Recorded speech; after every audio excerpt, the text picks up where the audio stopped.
மாதிரி வெக்கப்படுறாங்க. சிந்து சின்ன குழந்தையெல்லாம் இல்ல, பெரிய குழந்தை. டேய் ஐயோ பெரியம்மா. பாரு பெரிய குழந்தைக்கு வெக்கத்தை. ஸ்னேகாவை ஜெயிலுக்கு அனுப்பிச்சாச்சுன்னு எல்லாரும் தூகலமா சிரிக்கிறீங்களா? பெரியம்மாக்கு ஒரே சிரிப்பு தான். நல்லா இருக்கீங்களே. அக்கா, நீங்க எல்லாரும் இப்படி சிரிச்சு சந்தோஷமா பேசுறத பாக்குறப்போ என் மனசுக்கு ரொம்ப சந்தோஷமா இருக்குக்கா. நீ வந்ததல்ல, இனிமே நாங்க சந்தோஷமா இருந்த மாதிரி தான். பெரியம்மாவோட பிறந்த நாள பெருசா கொண்டாடணும்னு நாங்கெல்லாம் பேசிட்டு அதுக்கு என்ன, சிறப்பா கொண்டாடிடுவோம்.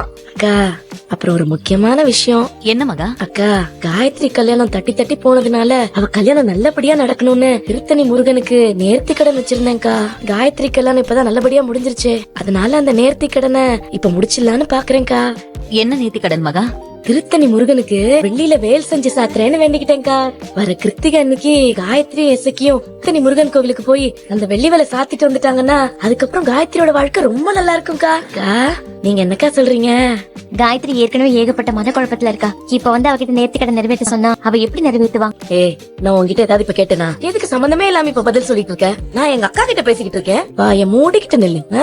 மகா, ஏன் பைரவி மேல கோவப்படுற? அவ காயத்ரி என்ன மனநிலையில இருக்காளோ அதத்தானே சொன்னா. செழியன் ஓடி போயிட்டுதான் நினைச்சு அவளை இசக்கிக்கு கல்யாணம் பண்ணி வச்சோம். செழியன் ஓடி போகல, அவனை யாரோ கடத்தி வச்சிருந்தாங்கன்னு தெரிஞ்சதுல இருந்து காயத்ரி செழியனுக்கு துரோகம் பண்ணிட்டு தான் நினைச்சு வேதனைப்பட்டு இருக்கா. அவ இப்படி இருக்கும்போது இந்த நேரத்துல உன் வேண்டுதலை நிறைவேற்ற எப்படி வருவா?